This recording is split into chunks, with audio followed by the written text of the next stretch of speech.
So for Gemini Sun and Gemini Rising, your future awaits. We are just out of the eclipses of October, where you're starting this new chapter of your life, with your needs and desires being a priority with healthy boundaries for you. The wheels of fate are in motion, and now you're headed in a new direction. You're now going to feel in November this forward motion as all the planets begin to shift, and they're moving into different signs, and they're pushing you into your new destiny. I encourage you to strive to accept this change with optimism. Hi, I'm Patricia Tate with Willow Grace Mystic, and this is your November monthly forecast. So let's dive in. So Gemini, we start off with November 4th with Saturn stationing direct. So if you look at your 10th house, Saturn is at the top of your chart. Saturn is the planet of boundaries and limitations, and it's about slow and steady growth. In the sign of Pisces is intuitive and watery and emotional and feelings. And Saturn here is saying, in order to have success with your job, with your career, with your legacy, with your public life, with authority, you're going to have some kind of boundaries and some kind of slow building growth. And so now that Saturn is moving direct, you're going to have more success in this area and a feeling like you are going to be in charge of your own destiny moving forward.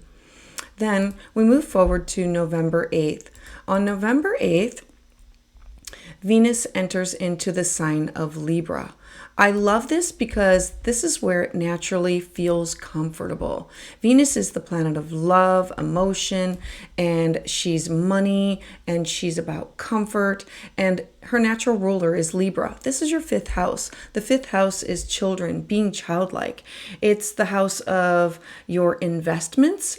It's the house of love affairs. It's recreation. It's pleasure. It's joy. It's art. It's creativity. And so Venus being here, it's going to be easier to deal with others and to enjoy commitment that you feel that you want to share with art pursuits or musical pursuits, being diplomatic and finding ways to compromise. Now, this could be with children or in activities that you will explore for joy.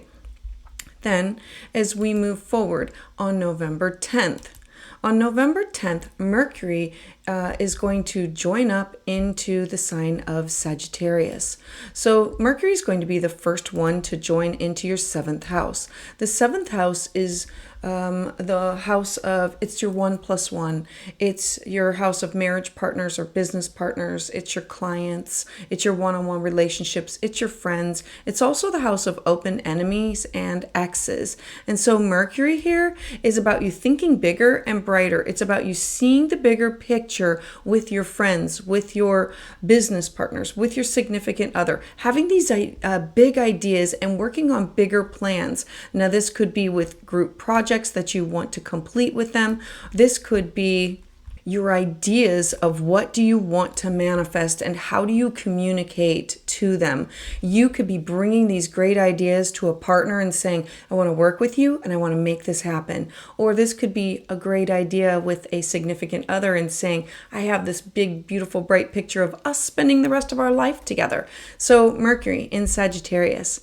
Then as we move forward, we have this new moon on November 13th.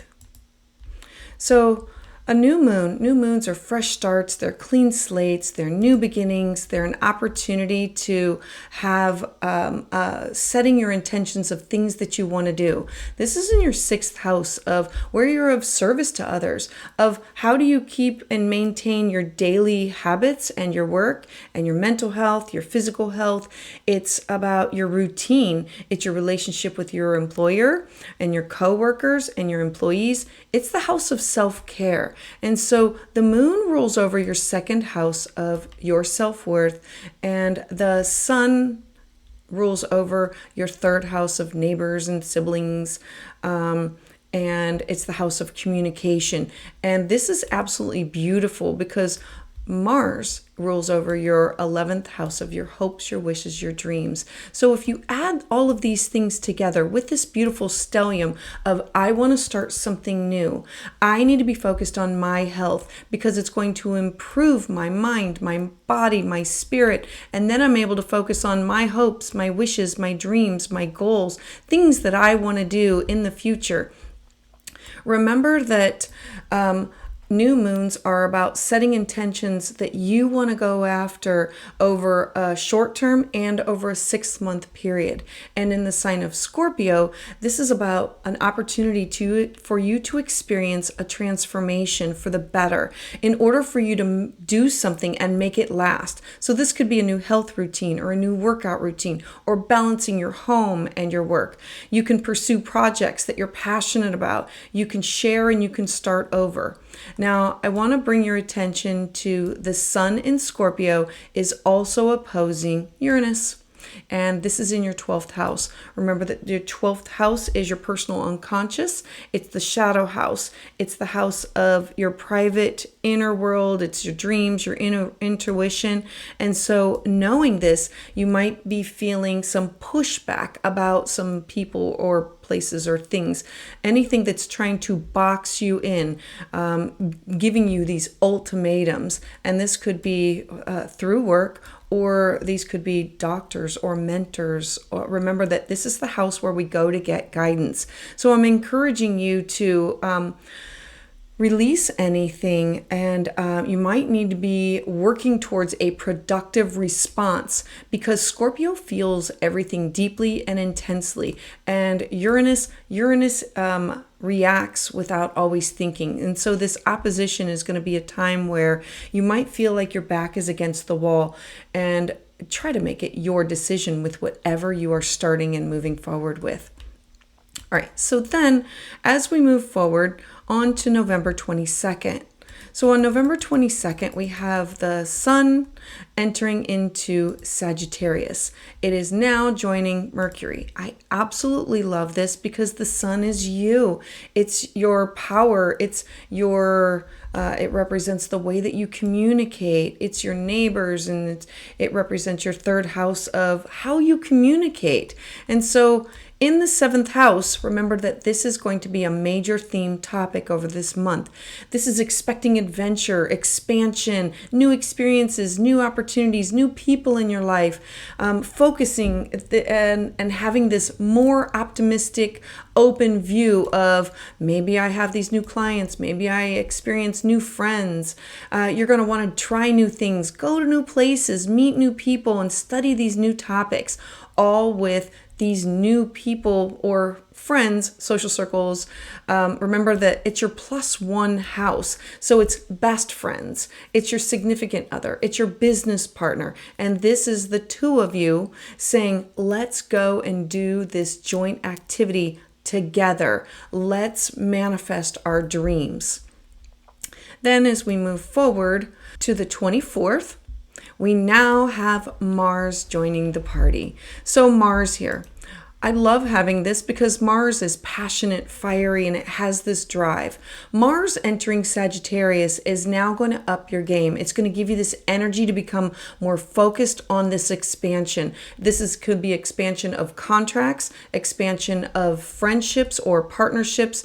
This is striving to pursue these opportunities to learn to expand your knowledge, that maybe you want to travel, maybe what do you want to do? Explore new places, try new things. Mars here is offering you the opportunity of expanding your 7th house of clients. Remember that the 7th house is negotiation, it's cooperation, it's your one-on-one relationships, and it's your social contracts that you have with others. And so Mars is now saying, look, the Sun is illuminating this area, Mercury is giving you the right words to think big, and Mars is saying, now let's go after it, let's manifest this, let's make this happen. Then we're going to move forward to November 27th. So on the November 27th, we're going to have this full moon in the sign of Gemini. So Gemini, This is your ruler. It's in your first house of self, and the sun is illuminating again something that has to do with the things that you've been working on this month with partnerships, relationships, significant others, and your contracts. So this full moon is going to give you this opportunity to use your intuition.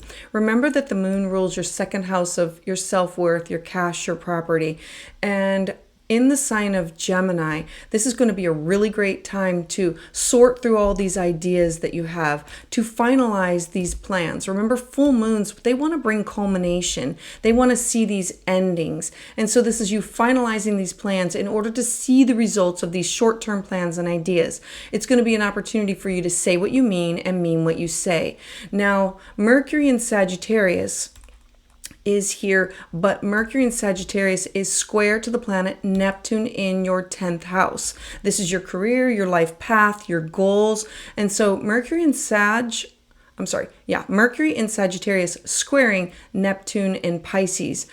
This is about you feeling possibly trapped, maybe being in the fog, lacking some focus and having a hard time with seeing what's going on. Now the full moon is going to be revealing some things, and you're going to have a hard time seeing what is right in front of you. I encourage you to ground into your thoughts and work to use your imagination to figure out exactly what is going on. You've started a lot of things. The full moon is revealing some things that have to do with what is your part in this.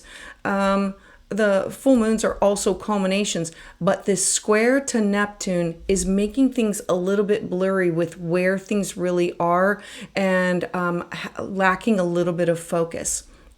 So Gemini, I would love to hear your thoughts in the comments below, and please check out the other transit videos for more details on everything that's going on for the month of November as they're released. And join me 6 p.m. Eastern Standard Time, where I offer tarot consultations on Tuesdays, or I offer full moon or new moon consultations. And to get updates as soon as they're released, please subscribe.